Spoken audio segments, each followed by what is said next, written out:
Hello, good morning, mga kasambahay. Kamusta kayo? Sana nasa mabuting kalagayan kayo lahat.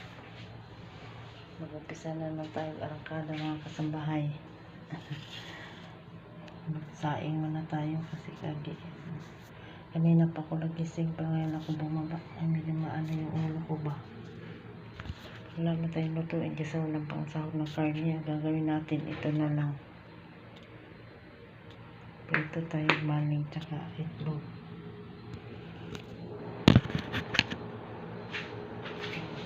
Kaya lang gagawin natin kasi wala man.